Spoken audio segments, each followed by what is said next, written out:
que vaya conmigo al libro de Números capítulo 17, en el versículo número 5 hacia adelante. ¿Está ahí conmigo?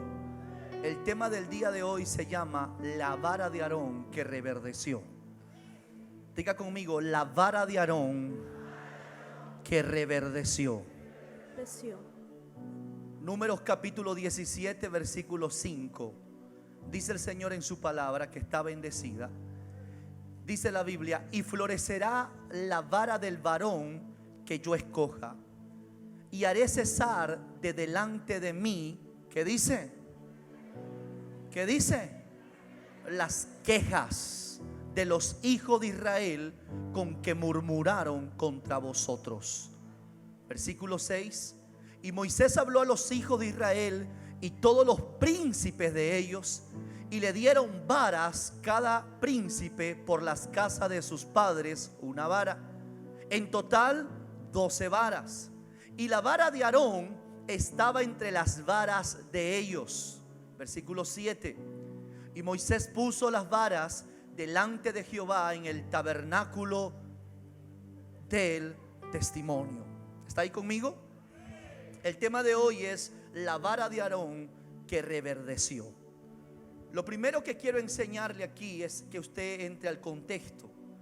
Lo que había sucedido es que Dios había sacado al pueblo de Israel después de más de 400 años de cautividad. Y sabemos que tú y yo, que Dios había escogido a Moisés como un profeta, como un libertador. Pero una de las características del pueblo de Israel es que este pueblo de Israel murmuraba mucho en contra del hombre de Dios. Siempre murmuraban diciendo: ¿para qué nos sacaste de Egipto? ¿Para morirnos en el desierto? La Biblia dice que este pueblo siempre levantaba su boca contra Moisés, y por lo tanto lo levantaba su boca en contra de Dios, porque a quien Dios había posicionado como profeta y como libertador era Dios. Dios es el que lo había levantado a Moisés como instrumento en su mano. Lo que había sucedido es que se había presentado en el capítulo 16 de Números que había un hombre llamado Coré. Diga conmigo, Coré. Este hombre Coré se había reunido con 250 personas y con 3 individuos especialmente que eran sus amigos. Uno de ellos se llamaba Datán, el otro se llamaba Abirán y el otro era On. Estos 3 personajes juntos con Coré se habían reunido con 250 ancianos del pueblo de Israel. Pero había algo tremendo aquí, de que estas personas eran parte de una tribu, y era la tribu de Leví. Los que hemos leído Biblia, los que están aquí presentes, saben que la tribu de Leví era una de las tribus, una de las familias que Dios había escogido para que sirvan en el tabernáculo. ¿Está aquí conmigo? De ahí viene la palabra los levitas, los que se encargaban del servicio en el tabernáculo, esto es, en el templo, en la casa del Señor. Pero ¿qué es lo que había sucedido? Que Coré, que tenía un liderazgo sobre este pueblo, había influenciado a las personas para querer tomar una posición que a ellos no les correspondía. Porque así como Dios había levantado a la tribu de Leví para servir en el tabernáculo, así también el Señor llamó a Moisés para ser profeta en medio de su pueblo. Pero también levantó a Aarón. Diga conmigo, Aarón. ¿Y quién era Aarón? Era hermano mayor de Moisés. Aarón, el Señor le había confiado el sacerdocio, y el sacerdocio de Aarón era para él y para su familia. Ahora, Aarón también pertenecía a la tribu de Leví, pero la diferencia con los demás que eran parte de Leví es que solo a Aarón y a sus hijos se les había confiado el sacerdocio, esto es, encargarse del trabajo del lugar santísimo dentro del templo. ¿Está aquí conmigo? Sin embargo, a los otros levitas que eran de la misma tribu, solo se les encargaba la función de poder servir en el tabernáculo. Ahora, ¿qué es lo que quería Coré? Lo que quería Coré era tomar la posición de Aarón. Coré lo que quería con estos hombres llamados Datán y Abirán, querían tomar una posición que Dios no les había dado. Ellos pensaban que el que decidía quién cumplía la función, ellos pensaban que era Moisés. Pero usted y yo sabemos que Moisés solamente era un instrumento en las manos del Señor. Yo no sé quién está aquí conmigo. Los pastores en la iglesia, los apóstoles, los profetas, somos instrumentos en las manos de Dios. Usted y yo sabemos que el día que llegamos a los pies de Jesucristo, hemos rendido nuestra voluntad al Señor. Por lo tanto, ya no se hace según nuestra voluntad, sino que se hace según la voluntad de Dios. Yo no sé quién está aquí conmigo en esta hora. Pero ¿qué es lo que había pasado? Que este Coré, junto con sus amigazos, se habían ido a la puerta del tabernáculo a hacerle problema a Moisés y Aarón y a decirnos: mira, nos sacaste de Egipto, de una tierra de prosperidad, de leche y de miel, y nos prometiste que en el desierto tendríamos abundancia, nos prometiste que tendríamos territorio, que tendríamos viña, que seríamos prosperados, pero estamos aquí en el desierto limitados, con escasez. Y ahora, le dice Coré, te quieres enseñorear de nosotros, nos quieres gobernar, quieres subyugarnos. Imagínese este hombre, mi hermano, usado por el mismo infierno para levantarse contra la autoridad de Dios, contra la autoridad de Moisés. Pero como Moisés era un hombre de carácter, manso por Dios, pero también determinante y con mucho carácter, consultó al Señor y le dijo: Señor, yo nunca me he aprovechado de este pueblo, nunca los he subyugado todo este tiempo, les he servido. Estoy parafraseando. ¿Quién está aquí conmigo? Usted lo puede leer en el capítulo 16 de Números si desea.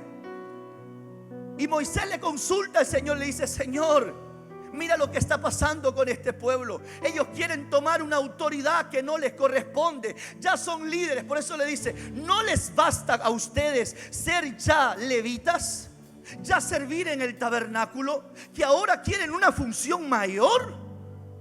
No pueden estar agradecidos con lo que tienen. Es como decirle a un líder y un mentor y a un anciano: no están contentos que Dios los sacó de las tinieblas a la luz admirable, los ha salvado, los ha sanado, los ha libertado, los ha cambiado, les ha dado liderazgo, les ha dado influencia, pero ahora quieren sacarlo al pastor Carlos David. Algo así, algo así. No sé quién está aquí conmigo. Ellos querían remover a Moisés, Aarón. Querían removerlos para tomar un lugar que no les correspondía. ¿Sabe lo que pasa? Es que este pueblo pensaba que se trataba de democracia. Y esto no se trata de democracia. No se trata de que el pueblo tenga que decidir. No es que el pueblo decide quién será nuestro líder, quién será el sacerdote. No, mi hermano, en el cielo no existe la democracia. En el reino de Dios aquí en la tierra no existe democracia, es teocracia. ¿Y qué es teocracia? Es Dios quien decide, es Dios quien pone reyes y es Dios quien quita reyes. Es Dios quien pone autoridades y es Dios quien quita autoridades. Yo no sé si me está entendiendo lo que estoy hablando. Pero esta gente pensó que reuniéndose con un grupo numeroso, pensó que podían remover la autoridad que Dios había puesto. Mira a tu hermano que está al lado y dile: cuando Dios levanta a alguien, no habrá hombre o mujer que lo remueva de su lugar. Porque si Dios está contigo, ¿quién contra ti? Asegúrate que el lugar que tú ocupas y la función que hoy desarrolla sea Dios quien te haya puesto en ese lugar. Porque si es Dios quien te ha puesto en ese lugar, así se levante un Coré en contra tuyo, nunca te va a remover. Alguien puede decir amén en esta hora. Alguien puede decir aleluya. Wow.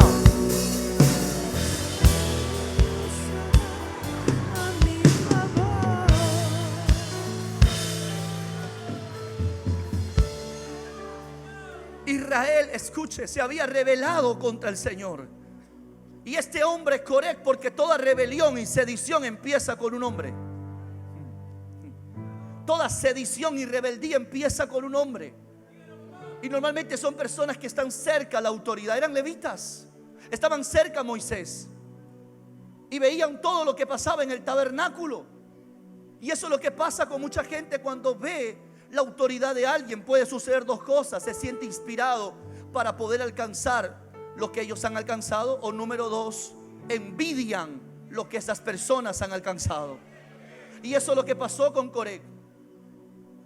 Que el resplandor de la gloria de Dios que estaba en Moisés y estaba en Aarón los había cegado a Coré y a sus amigos, de tal forma que comenzaron a desear esa posición. Pero Dios no había permitido eso. Entonces fue cuando Dios le habla a Moisés y Moisés le dice al pueblo: miren, vamos a hacer algo. Estoy parafraseando, amén. Vamos a hacer algo. Si toda esta gente muere como naturalmente mueren las personas, entonces quiere decir que el que me ha puesto a mí soy yo. Pero si estas personas son tragadas por la misma tierra y descienden al Seol vivos, es porque ellos han irritado a Dios. ¿Está aquí conmigo? En ese momento todos los quedaron mirando a Moisés y dijeron: ¿qué es esto? En ese momento Dios le dice: decidido que toda esta gente muera. Y Moisés y Aarón se tiran al suelo y comienzan a poner su cabeza sobre el suelo. Ahora dice: Señor, toda la gente que está con Coré y con ellos, no todos son rebeldes. Muchos de ellos están ahí por influencia. Permite que ellos no mueran con ellos. Y el Señor le dice: bueno, diles que todos los que vayan a la tienda de Coré y a la tienda de Eliab y Datán morirán, pero los que se abran no morirán. Y fue lo que hizo Moisés. En ese momento usted sabe lo que pasó. Si usted leyó la Biblia sabe que en ese momento el Señor trajo juicio sobre ese lugar y la tierra se abrió. Y desde ese momento Coré y sus amigos y todas esas personas que se habían levantado contra Moisés y Aarón fueron tragados vivos y fueron enviados al Seol, al lugar de los muertos. Esto es tremendo, porque ese espíritu de Coré se mete en las empresas, pero también se mete en la familia. Se mete en las familias. Son personas que siempre están queriendo tomar protagonismo. ¿Y por qué mi papá y por qué mi hermana pelean con los hermanos? Entre los propios hermanos pelean por ambiciones personales, por dinero, por herencias. Y sí que se cree oye, es tu hermano. Él y tú estuvieron en el mismo vientre. Nacieron de la misma mujer y del mismo, y si no fue del mismo padre, al menos de la misma mujer. A veces yo les he enseñado que por preservar a la familia y a gente que amamos y queremos, a veces nos tenemos que negar a nuestros derechos, ¿o no? Y no pelear por lo material, no pelear por posición, no pelear. Amado, David no peleó para ser rey. Él estaba detrás de la majada peleando con el oso y el león para cuidar las ovejas de su padre. Él no peleó por nada, pero Dios envió al profeta Samuel a la misma casa de David para decirle: Isaí, de tu hijo Dios se ha provisto rey. Él sacó a todos sus hijos y ninguno era el que menos pensaba. Isaí, el pequeño dulce el pequeño dulce cantor de Israel, era el rey de Israel, el más pequeño, el más insignificante, el que nunca peleaba por nada. Cuando lo mandó a llamar, Dios le dijo a Samuel: ese será el rey de Israel, el hombre conforme mi corazón. ¿Se da cuenta? Cuando Dios quiere levantar a alguien, lo levanta. Ahora, si Dios te levanta como autoridad, tienes que saber que siempre habrá un Coré queriendo tener tu lugar. Pero diga conmigo: los Coré son tragados por la misma tierra. Tú no necesitas hacer nada. Mi hermano, hoy estarán y luego desaparecerán. ¿Y dónde se fueron? ¿Dónde se fueron mis distractores? ¿Y dónde se fueron los que murmuraban? ¿Y dónde se fueron los que criticaban? ¿Y dónde se fueron los que me calumniaban? Tú te vas a sorprender porque ya no estarán a tu alrededor. Porque el deseo de Satanás ha querido usar a un Coré para que tú te desenfoques. Moisés se mantenía enfocado y dijo: Dios demostrará si realmente Dios es el que me levantó a mí y a Aarón. Y bajo ese contexto, ahora sí empiezo a predicar. Ahora sí empieza el capítulo 17. Entonces en el capítulo 17 el Señor le dice a Moisés, le dice: Moisés, necesito que el pueblo se dé cuenta que el lugar que tú ocupas y el lugar que ocupa Aarón no es un lugar que ustedes decidieron tomar, sino he sido yo el que a quien a ti te rescaté de las aguas. Yo a ti te saqué de la casa real de Faraón, donde tenías todas las comodidades que toda persona necesitaba, y te saqué de la casa real de Faraón para traerte al desierto y hacerte comer tierra, para matar tu ego, para matar tu yo y formarte como un líder. O sea, naturalmente Moisés nunca hubiera dejado la casa de Faraón, porque ahí lo tenía todo. ¿Qué me está diciendo? Que Moisés, mi hermano, no era un fracasado.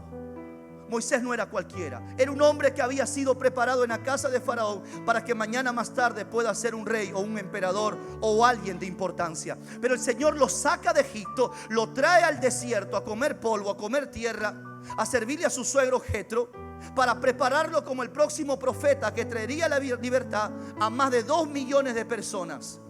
Pero como mucha de esa gente no conocía el proceso de Moisés, entonces le criticaba. Y Dios le dice a Moisés: Moisés, hoy voy a hacer algo. Necesito que hagas algo. Quiero que le llames a todos los principales de las 12 tribus. Israel, esto es Jacob, tenía 12 hijos y también tuvo una hija, ¿se acuerda? Esa hija se llamó Dina. Pero de esos 12 hijos varones, Dios le dice a Moisés: Moisés, llama al principal. Que cada uno de ellos venga el principal, el más importante, la persona más influyente, la persona que haya podido alcanzar mayores cosas, el anciano espiritualmente hablando de cada tribu. Y cada uno de ellos que traiga su vara. ¿Está aquí conmigo? Ahora usted se preguntará: ¿por qué la vara? Y aquí entro al tema. La vara, también conocida como cetro, cuando usted lee la Biblia, la palabra cetro o báculo o bordón, estamos hablando de lo mismo, ¿sí? Era lo mismo. La vara, el cetro y el báculo y el bordón era lo mismo. Ahora, la vara era usada en aquel tiempo por las personas, sobre todo las personas de prominencia y de influencia. Ellos usaban la vara como un instrumento necesario y le podían dar muchos usos a la vara. ¿Está aquí conmigo? Para explicarte un poquito por qué el Señor le pidió las varas, usted tiene que saber todo lo que se hacía con ella. Número uno, la vara era usada muchas veces para ir a la guerra, para ir a la batalla. Otro de los usos que se daba a la vara era para guiar a los asnos. En número 22, 27, yo se lo voy a hablar porque si no nos demoramos mucho. Vemos que Balán, ¿cuántos se acuerdan del profeta Balán? Cuando él fue llevado por un asno, ¿se acuerda? Y se paró el ángel de Jehová delante de él, y el asno se recostó hacia la pared, le golpeó, le presionó la pierna al profeta, y él agarró su vara y la golpeó al animal. La vara era usado para guiar a los animales en el campo. También la vara era usado también como emergencia. Por ejemplo, cuando un viajero iba de un lugar a otro, de una larga distancia, y se le acababa el agua y quería tomar agua, ellos agarraban la vara y golpeaban el piso donde estaban para ver si encontraban agua en el subsuelo. ¿Está aquí conmigo? O sea, la vara hablaba de quién era la persona que lo tenía. Ahora, un uso también que se le daba a la vara eran los pastores. Los pastores usaban las varas para sus ovejas. Por eso en el Salmos capítulo 23, versículo 4, pónmelo ahí por favor. En el versículo 4 dice: aunque ande en valle de sombra, dijo David, no temeré mal alguno, porque tú estarás. ¿Y qué es lo que dice ahí? Tu vara, tu cayado, ¿qué dice? Me infundirán aliento. ¿Está aquí conmigo? Amén. Entonces las varas eran usadas para los pastores. Los pastores usaban las varas para alar a las ovejas. Cuando las ovejas se querían ir, se querían perder en sus propios caminos, ellos usaban la vara para hacerlas venir. ¿Está aquí conmigo? Y cuando la oveja era demasiado rebelde, agarraba la vara y le metía en las canillas, ¡plum! Y le rompía la canilla, la dejaba coja. ¿Para qué? Para que no se vaya al mundo. Perdón, para que no se pierda. ¿Está aquí conmigo o no? Prefiero una oveja con la pierna rota que una oveja que se la come el lobo. Yo no sé quién está aquí conmigo. Por eso la Biblia dice: mejor es que te quedes sin un ojo, sin una mano, antes que tengas el ojo y la mano y te vayas al infierno, ¿sí o no? ¿Se da cuenta por qué muchos hemos vivido procesos tan duros? Porque por medio de esos procesos Dios lo usó para que hoy estés aquí en la iglesia. Está aquí conmigo en esta hora. Ahora, la vara el pastor la usaba para traer a la gente, a las ovejas perdidas. Era también usada para castigar a los depredadores. Cuando los depredadores querían venir a comerse las ovejas, el pastor agarraba la vara y los agarraba a, ¿cómo se llama?, a varazos a los depredadores, a los lobos, a los osos, a los leones. Yo necesito una vara. Mira a tu hermano que está al lado. Ya te hubiera dado el pastor un varazo hace tiempo a ti. Ya te hubiera dado el pastor un varazo hace tiempo. ¿Está aquí conmigo o no? Porque el pastor agarraba la vara para defender a las ovejas. Es para que se dé cuenta, ese pastor es muy agresivo. Imagínense cómo era David. ¿Está aquí conmigo? Ahora, la vara también era usada para introducirlo en las ramas y también para introducirlos en los arbustos. ¿Por qué? Porque normalmente, ¿está aquí conmigo? Normalmente en las ramas y en los arbustos, en las hierbas, las ovejas se acercan a comer. Pero dentro de las ramas y de las hierbas se encuentran las serpientes. ¿Y qué es lo que hacía el pastor antes que la oveja vaya y comenzaba a remover los arbustos? Y se salía una serpiente, ¡pop!, la botaba. ¿Qué me está diciendo, pastor? Que en medio de tus bendiciones pueden haber peligros.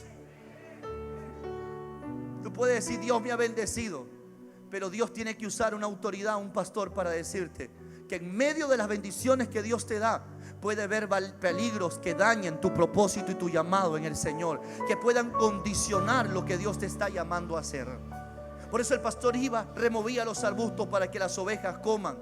Ahora, la vara también era usada para apoyarse. Todo hombre usaba su vara para apoyarse. Por eso la vara, ¿qué representa? La vara representa a Dios como nuestro apoyo, como nuestro descanso. Y cuando usted iba a subir una colina o iba a subir una montaña, usted iba con la vara, porque conforme iba subiendo, había un momento que se cansaba, usted agarraba la vara y se apoyaba en ella. Por eso la vara representa a Dios. ¿Me está entendiendo lo que estoy hablando? La vara también era para identificar el liderazgo de una persona. Todo líder o algún jefe de tribu, alguna patriarca, mi hermano, era reconocido por la vara que esta persona tiene. En Génesis 38, versículo 18. Entonces Judá dijo: ¿qué prenda te daré? Ella respondió: tu sello, tu cordón, tu báculo. ¿Qué es báculo? Vara. ¿Está aquí conmigo? Tu sello, ¿qué era el sello? Lo que el hombre usaba como su firma. ¿Está aquí conmigo? Usaba el sello como su firma. Número 2, ¿qué dice? El cordón, su correa. Y número 3, el báculo, la vara con la que él se apoyaba. Y él le dice: tengo el sello, tu cordón y el báculo. ¿Qué tienes tú en tu mano? Y él se lo dio y se llegó a ella, y ella concibió de él. ¿De quién estaba hablando ahí? De un hombre prominente, de un líder, de una tribu. Estamos hablando ahí de Judá, uno de los hijos de Jacob. Para que sepan lo que pasó aquí. Esta mujer era la nuera de Judá. Ella se había casado con el hijo de Judá, pero este hijo murió. Le dio el segundo hijo y este también murió. Le quedaba el tercero, pero era muy pequeñito. Esta mujer, que se sentía que necesitaba ser redimida, se fue porque justo la esposa de Judá había muerto. Y él, de tristeza, sale de su casa y ella se entera que él había salido. Se va al encuentro de él y se viste tapándose el rostro, lo que hacían normalmente las rameras en aquel entonces. Entonces este viejo verde, está aquí conmigo, quería consolarse con una mujer y la ve a la mujercita esta sin saber quién era, y le dice: yo quiero llegarme a ti, quiero conocerte y quiero estar contigo. Esa mujer, sabiendo quién era, le dice: ¿y qué tienes? Y encima este hombre quería atención y no tenía dinero. Y le dice: no tengo nada. Y él dice: tú tienes algo. Y ahí es donde ella le pide su sello, su cordón y su vara. Ella lo recibe, está con él. ¿Está aquí conmigo o no? Y se preña de Judá. Más adelante, verso más adelante, versículo 25 y 26, usted puede darse cuenta que él se entera que la esposa de sus hijos que habían muerto estaba embarazada. ¿Y qué cree lo que hizo él? La condenó, porque él no sabía que había sido la nuera.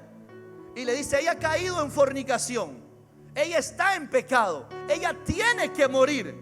Pero cuando la van a tomar presa, aquella mujer, le preguntan: ¿qué es lo que has hecho? ¿Y qué cree que hizo ella? Estas son las cosas con el hombre con quien yo me acosté. Qué tremendo, ¿verdad? Parece una novela, ¿verdad?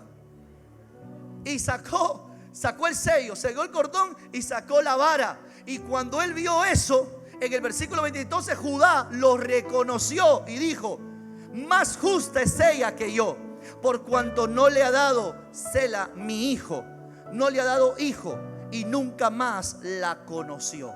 Obviamente lo hizo sin darse cuenta que era su nuera. Pero ¿qué hacía Judá con una ramera? ¿Está aquí conmigo? ¿Cómo se le identificó a Judá? Diga conmigo: por la vara. Diga conmigo: por la vara. La vara. ¿Está aquí conmigo o no? Amén. Entonces la vara, ¿qué quiere decir? Que la vara decía de quién era esa persona. Porque la vara de Aarón era la que había florecido. ¿Está aquí conmigo o no? Eso era algo sorprendente. Porque esas varas no había forma que reverdecieran, porque eran árboles que estaban secos, árboles que estaban muertos, que no estaban, mis hermanos, adheridos a sus raíces. Y cuando tú sacas una rama de un árbol, mi hermano, se muere, se seca y se endurece. Pero de una manera sobrenatural, la vara de Aarón comenzó a reverdecer. Pero no solamente a reverdecer, sino que la vara de Aarón, dice la Biblia, que dio fruto. Diga conmigo: dio fruto. La pregunta es: ¿por qué si no tenía raíces? ¿Cómo floreció una vara si no tenía raíces? Lo que había pasado es que en el lugar santísimo había un ámbito y era una dimensión de lo sobrenatural. Era estar en la presencia del Señor. Y cuando alguien está en la presencia del Señor, no importa qué tan seco, no importa qué tan duro tú te encuentras, el Señor hará, mi hermano, que puedas reverdecer y que puedas tomar vida en el nombre poderoso de Jesús. ¿Alguien está aquí conmigo en esta hora? Ay, papá. Todos se sorprendieron, todos, de que Dios había hecho reverdecer la vara de Aarón. Ahora, esa vara no estaba arraizada quizás a un árbol, no tenía raíces de un árbol, porque esa vara no dependía de un sistema humano, sino que esa vara estaba arraizada en una dimensión sobrenatural. ¿Está aquí conmigo o no? ¿Sabes qué demuestra eso? Que todos tenemos que estar adheridos a algo. Amado, el Señor no cree en el espíritu de independencia. ¿Está aquí conmigo o no? Hay gente que muchas veces no quiere ser contable. Hay personas que no quieren enraizarse en un lugar, estar sembrados en un lugar y decir: yo me siembro en este ministerio y en este ministerio voy a echar raíces, voy a crecer, voy a florecer y voy a dar fruto. Mucha gente no quiere eso. Y no hay forma de que tú puedas dar fruto. La vara de Aarón estaba arraizada no en el ámbito natural, sino en el ámbito sobrenatural. Dios era la fuente de existencia para Aarón. ¿Por qué, pastor? Porque escrito estaba en la vara de Aarón todo lo que Aarón había hecho en su ministerio, cómo Dios lo sacó de Egipto y cómo Aarón había estado en el servicio de su señor Moisés. En ese momento, en la presencia del Señor, aquella vara comenzó a florecer y comenzó a dar fruto de una manera sobrenatural. De tal forma que cuando Moisés la toma, el Señor le dice: quiero que esa vara floreciente y que ha dado fruto, quiero que lo pongas en el arca del pacto. Por eso que en el arca de la alianza está la tabla de los mandamientos, está el maná del cielo, pero también está la vara de Aarón. ¿Por qué, pastor? Porque eso iba a servir como testimonio. A quien Dios levanta, nadie se puede levantar contra esa autoridad. ¿Alguien está aquí conmigo en esa hora? Dios estaba marcando a todo Israel que no podemos levantarnos contra la autoridad que Dios establece en una iglesia o en una nación. Eso sirvió como señal a todos. que no podían levantarse contra el hombre que Dios había establecido como sacerdote. Porque Dios quiere que des fruto. La Biblia dice en el verso 7 de Números 17, dice: y Moisés puso la vara delante de Jehová en el tabernáculo del testimonio. Versículo más adelante, por favor. Y aconteció que al día siguiente, diga conmigo, al día siguiente, de un día para otro, Dios puede hacer un milagro contigo. Amén. Así es. Amado, de un día para otro, tú puedes estar enfermo con cáncer, pero al otro día Dios puede hacer que toda enfermedad se vaya.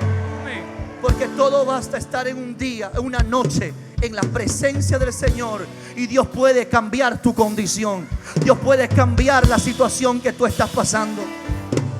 Dice: y al día siguiente, está aquí conmigo, vino Moisés al tabernáculo de testimonio. Aquí la vara de Aarón de la casa de Leví había florecido, de la casa de David. Aarón estaba ahí, su vara estaba ahí. Por lo tanto, era Aarón el que estaba en la presencia del Señor, representando a su familia. Pero la Biblia dice que dentro de los 12, solamente la vara de Aarón, dice, 1, reverdeció. Número 2, ¿qué dice? ¿Qué más dice? Reverdeció. Dame el verso número 8, por favor. La vara de Aarón de la casa de Leví, reverdecido, y echado flores, y arrojados renuevos, y producidos almendra. Amado, el Señor solo dijo que la vara que floreciera, esa será del sacerdote. Pero Dios no solamente hizo que floreciera. ¿Sabe por qué? Porque Dios nos da más de lo que nosotros le pedimos. Amado, si florecer era algo sobrenatural, imagínate echar flores, imagínate echar renuevos y producir almendros. Eso era más sobrenatural, y es lo que Dios quiere hacer contigo. Él te ha traído a su presencia porque Él no solamente quiere darte vida eterna, Él también, mi hermano, quiere que eches flores. ¿Sabe lo que representa una persona florecida? Es una persona que se puede ver en él el cambio de su semblante, que tú le ves con un semblante diferente, un semblante distinto, y tú dices: mira cómo te ha cambiado, hasta el rostro te ha cambiado. Porque la Biblia dice que el corazón alegre hermosea el rostro. No solamente Dios te dio vida, sino Dios también hizo que echaras flores, que tu rostro cambiara, que tu actitud cambiara. Pero también el Señor dice que produció almendras. ¿Qué quiere decir? Daremos frutos. El Señor te ha traído a esta casa porque Él no solamente quiere darte vida, Él no solamente quiere verte florecer, reverdecer. Él quiere que seas alguien que dé fruto al 30, al 60 y al 100 por uno. Y que la gente diga: mira cómo Dios te ha prosperado. Y esto es tremendo, y aquí quiero terminar, porque, amado, no solamente Dios quiere hacer de ti su propia vara, sino quiere que tus hijos también sean como la vara de Dios. ¿Y sabe lo que pasó? En Génesis capítulo 49, en el versículo 1 hacia adelante, usted puede leer, mira lo que dice: y llamó Jacob a sus hijos y dijo: juntaos y os declararé lo que os ha de acontecer en los días venideros. Juntaos y oíd, hijos de Jacob, y escuchad a vuestro padre. Mira cómo un padre le habla a sus hijos. Y en el versículo número 3 comienza a hablarle a los 12. Normalmente el primogénito era el que tenía que tomar la vara de Jacob, pero como cada padre conoce a sus hijos, mi hermano, comienza Jacob a profetizarle. Yo tengo algo que decirte en esta hora. O le profetizas tú a tus hijos, o alguien más le va a profetizar la vida de tus hijos. Eres tú el que tienes que ponerle nombre a tus hijos. Eres tú el que tiene que marcarle el destino a tus hijos. Y no permitas que el mundo le ponga nombre ni le marque su destino. Tus hijos no serán un ladrón. No le dirán: ese ladrón, ese mentiroso, ese adúltero. No, dirán: ese es un hijo de Dios, esa es una hija de Dios. Todo padre tiene que marcar a sus hijos con una palabra profética. Pero no sé si tú, pero yo he decidido marcar a mis hijos con una palabra profética de parte de Dios. La Biblia dice que Jacob le habla al mayor y dice: Rubén, tú eres mi primogénito, mi fortaleza. Mira lo que le dice. Mire cómo un padre tiene que exhortar también a sus hijos.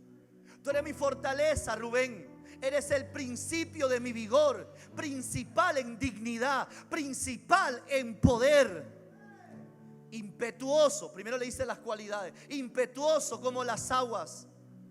Pero ¿qué le dice? No serás el principal, le dice.